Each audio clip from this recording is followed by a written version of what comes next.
এটা হলো গ্রামের সৌন্দর্য। আপনারা অবশ্যই অনেকেই গ্রাম পছন্দ করেন এবং গ্রামে গিয়ে ঘুরছেন।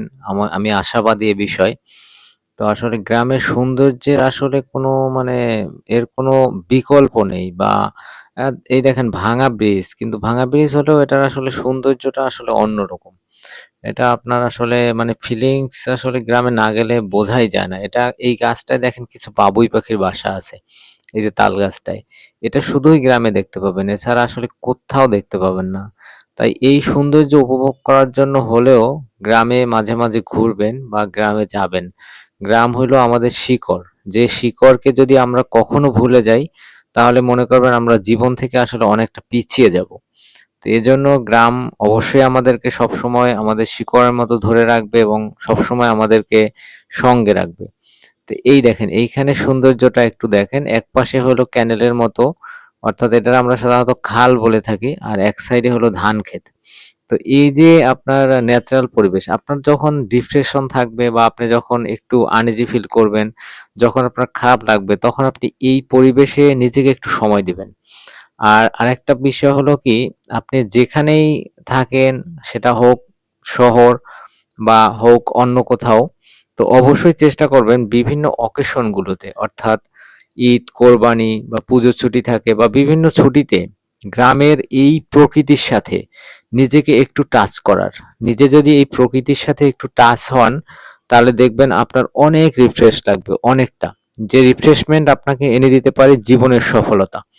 আমরা কিন্তু যান্ত্রিক শহরে থাকি, সবাই শহরে থাকি।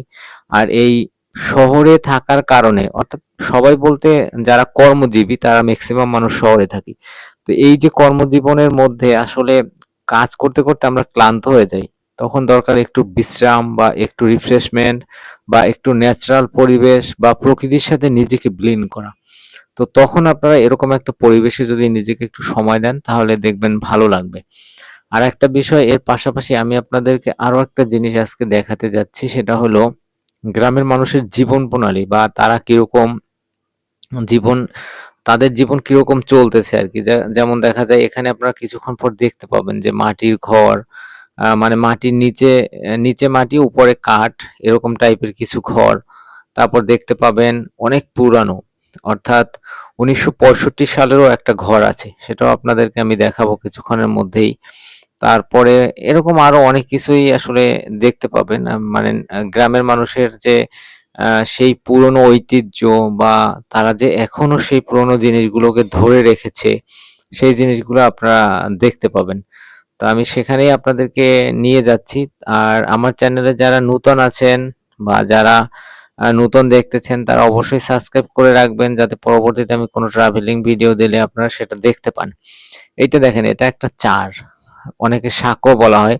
এটা কিন্তু সচরাচর এখন আর দেখা যায় না, একদম নাই বললেই চলে।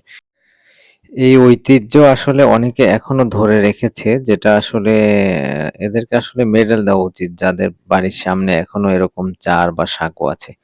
যাক, তারা তাদের ঐতিহ্য রেখেছে, এটা একটা বড় পাওয়া। হয়তো এখানে চেয়ারম্যান মেম্বার যারা আছে তারা হয়তো অতটা সুদৃষ্টিতে দেখেওনি, তাও তাদের জন্য ভালো।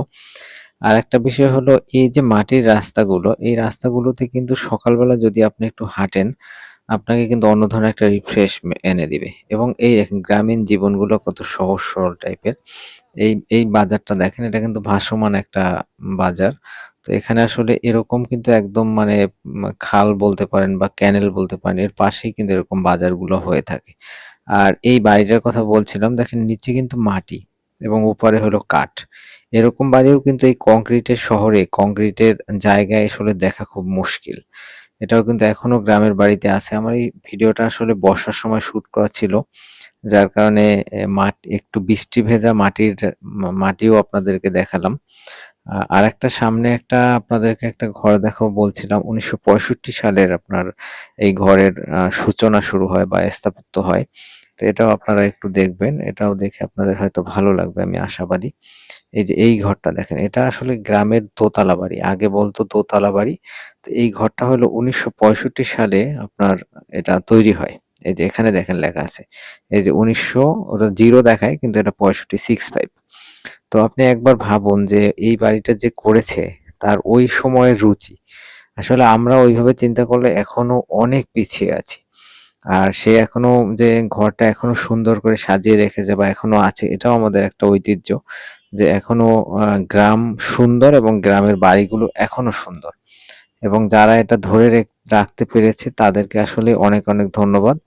আমার ভিডিও দেখার জন্য আপনাদেরকে অনেক ধন্যবাদ, এবং আপনারা আমার চ্যানেলটা সাবস্ক্রাইব করে রাখবেন। আমি চেষ্টা করব আপনাদের জন্য পুরানো ভিডিও, নতুন ভিডিও বা সবকিছু নিয়ে আসার জন্য। আর একটা বিষয় আমি সবসময় বলি, যেখানে যে অবস্থায় থাকবেন ভালো থাকবেন, নিজেকে সময় দিবেন, নিজের হ্যাপিনেসটাকে সর্বোচ্চ গুরুত্ব দিবেন। আপনি যদি হ্যাপি থাকেন তাহলে আপনি সবাইকে হ্যাপি রাখতে পারবেন। আর আপনি যদি অসুস্থ হয়ে পড়েন বা খারাপ থাকেন তাহলে কাউকেই কিন্তু ভালো রাখতে পারবেন না। ধন্যবাদ সবাইকে।